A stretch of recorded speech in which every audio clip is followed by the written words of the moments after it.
So my name is Oliver. I'm representing EURO, the European Association of Drinking Water and Wastewater Operators, which means we supply you, Europe's citizens and businesses with drinking water and wastewater services. Let's talk about TFA, why TFA is considered a huge challenge for our sector.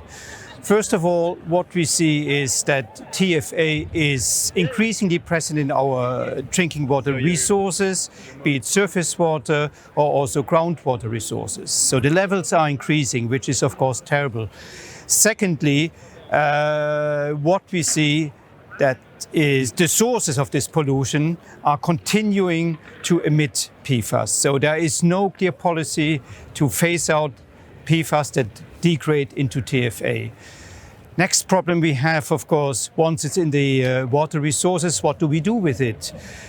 We cannot easily remove it today. So we have one technology that is considered relatively reliable in removing TFA from raw drinking water, and this is reverse osmosis. This is an extremely expensive technology used to desalinate water.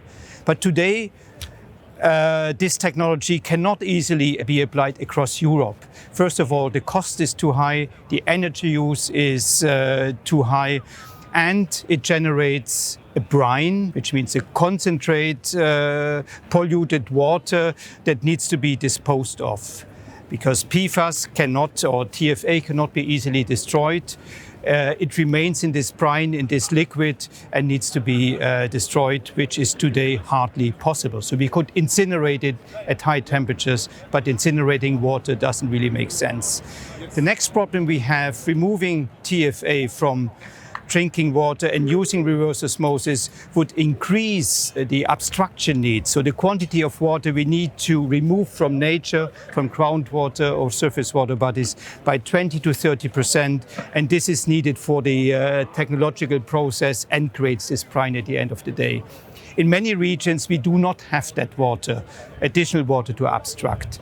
There wouldn't be a permit for it, or it would go to the detriment of other water users, nature, agriculture, industry. So it's also not a solution. And the next problem we have, of course, and this is more technical, we do not know today which limit value we have to comply with to protect people's health, citizens' health. We have guidance values in a number of member states between 2.2 microgram per liter up to 60 microgram per liter. And we have one country, Denmark, with a binding limit value of, I think, 9 micrograms per liter.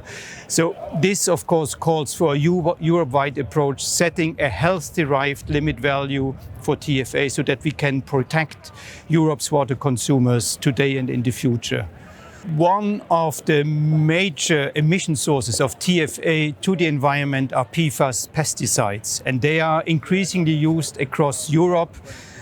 Directly applied to the soil, and once they degrade in the soil to TFA, this TFA then trickles down to our groundwater resources, which are also used for drinking water production. The only way to stop this is a full and immediate ban of all PFAS pesticides.